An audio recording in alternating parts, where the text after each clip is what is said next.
Hello, this is Josh Weaver, Natural Capital Manager here at the Ray, Manager of the Landscape Lab. Today we are live on location at the Georgia Visitor Center and being shaded by this nice pecan tree here. Got the bees and the butterflies buzzing in the background of this wonderful pollinator garden that's going to be the focal point of our conversation today.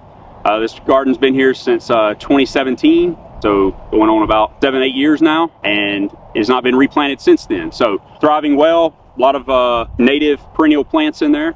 Oh, actually I have one right here, this blunt mountain mint. It's growing well. This is all mountain mint right here, and as you can see the bees are loving this. So wanted to shout out that one plant right there, mainly because I like the name of it.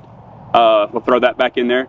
We also have Plains coreopsis. You might can see the yellow in the background blooming back there. We got Plains coreopsis in this bed, butterfly milkweed growing in this bed, and some verbena growing in this bed. A lot of different native plants to the area. So what is this bed doing as opposed to the grass that I'm kneeling down on? All right, so soil health is one thing. Yes, the soil beneath this grass right here, you know, it's being protected from erosion and whatnot. There are some microorganisms in there, but we don't have the diversity of microorganisms out here as we do in the bed in here.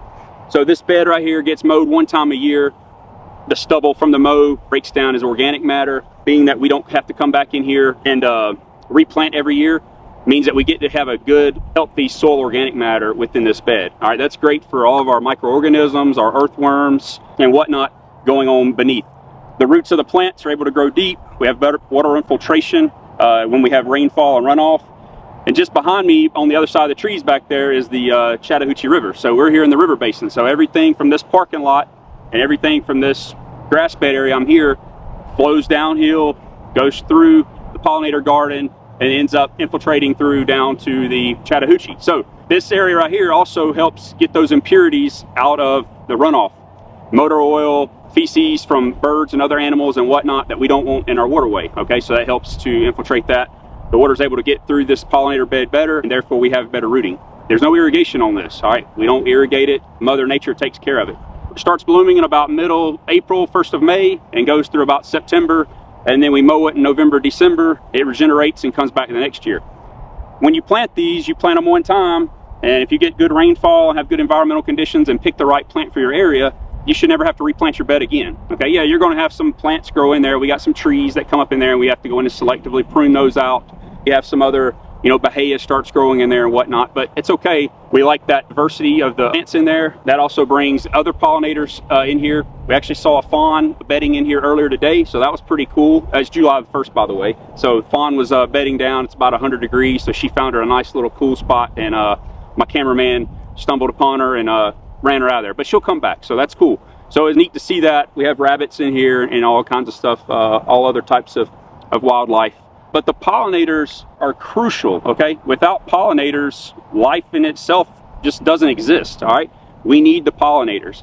This area right here was not very pollinator friendly prior to a wildflower bed being installed here. We got trees around here. We have some plants that bloom every now and then, but it's just really not a good habitat for our pollinators. We have the pollinators, all right? They're going to stay here. They're gonna love it here. They're gonna maintain their life here. They have a good habitat. There's water source nearby.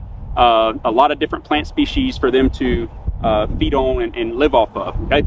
So, talked about pollinators, we talked about soil health.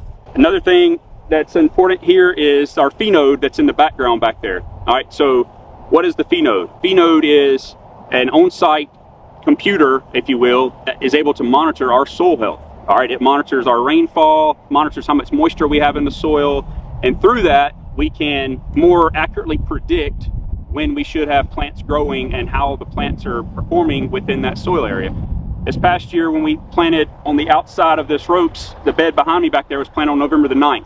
With having the PheNode on site, I was able to look at how much rainfall we had and then start looking at growing degree days, which it also captures, and kind of figure out when we should be expecting our pollinator bed to start growing. And we predicted it to be about the beginning of May. And it was beginning of May is when this year, when it started growing. So PheNode, essentially, one way to look at it is it's our boots on the ground each and every day, okay? Because I'm not able to be here every single day. It can tell me what's going on in real time. We're actually going to add image analysis to it this year, where it'll take one picture a day of our plots. So as we plant new plots along the Ray Highway here, instead of having to go out each day and see when did that seed germinate, how much did it grow today, this, that, and the other. The PheNode will be able to take an image for us each day and show us the growth over time.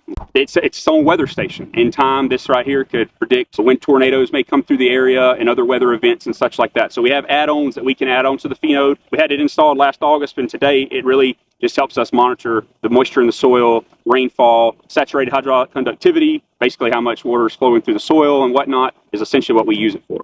So that's been a very neat time PheNode was ever installed along interstate system. That's when it was installed here for the Ray at the Ray Highway last August. So we talked about some different plants we have in here.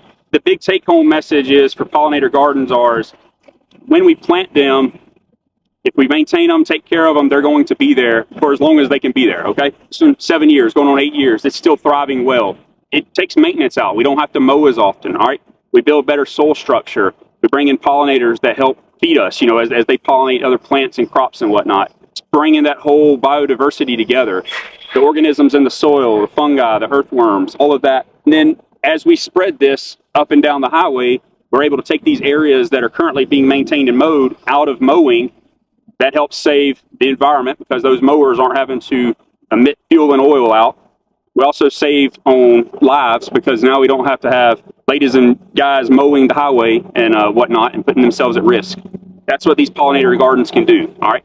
They can take an area, our natural capital, our land that's all around us. They can take an area that right now is not producing anything, as this grass is right here, install these pollinator meadows that then are able to help our soil and help us and help pollinators and just have a more diverse ecosystem than we have currently had in the past.